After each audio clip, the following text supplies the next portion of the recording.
Representative democracy needs to connect citizens in more imaginative and modern ways, and at a time when the rhetoric about the devolution of power is commonplace, the use of more participatory and deliberative methods to engage citizens in decision-making processes is key. There are a number of ways in which more deliberation and participation can strengthen representative democracy. Citizen participation brings in perspectives and information that experts and elites do not have, leading to better policy outcomes. Citizen participation in decision-making helps smooth implementation by increasing legitimacy. If people are involved in making decisions, they have more ownership and can help ensure that decisions are implemented and adhered to.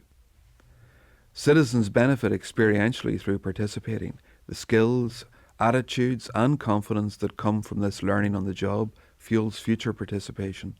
Deliberation across difference and diversity can break down prejudice and build mutual trust and understanding. Inspired by innovation driven by civil society from across the globe, democratic systems and parliaments in many countries are becoming more open to new ideas that give both voice and power to citizens.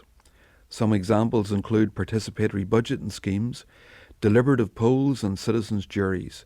And the internet has also become an important tool to engage citizens in decision-making processes.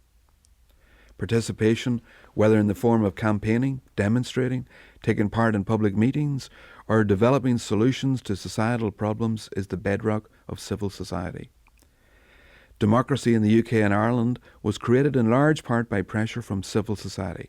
Think of the Chartists and the Suffragettes, and more recently, civil society drove the creation of the Scottish Parliament. All over the world too, the spread of democracy, not merely in form, but in habits of argument, deliberation and scrutiny, is driven by civil society.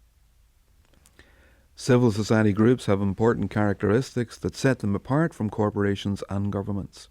They are more trusted, perceived to be independent, and have greater reach. They can connect to a more diverse cross-section of citizens, including people at the margins, and they provide platforms for dissenting views to be voiced. While government rhetoric of devolving power and citizen participation is now strong, especially through the big society narrative in the UK, the Commission report Making Good Society highlights that civil society needs to remain vigilant and active on a number of fronts. If more decisions are to be made locally, investment must be made in quality local news media. Without it, citizens will not be able to make informed decisions, to convey and understand local needs, or to hold powerful organisations to account.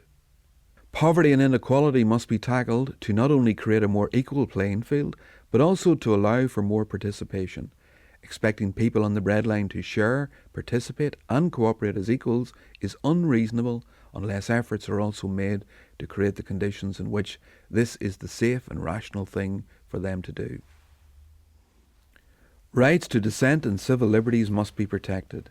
Governments and civil society need to work together to minimise the impact of legislation, including anti-terror legislation on rights to expression, assembly and association.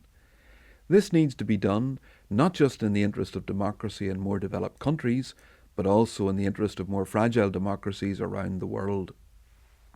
And finally, more needs to be done to strengthen people's deliberation skills.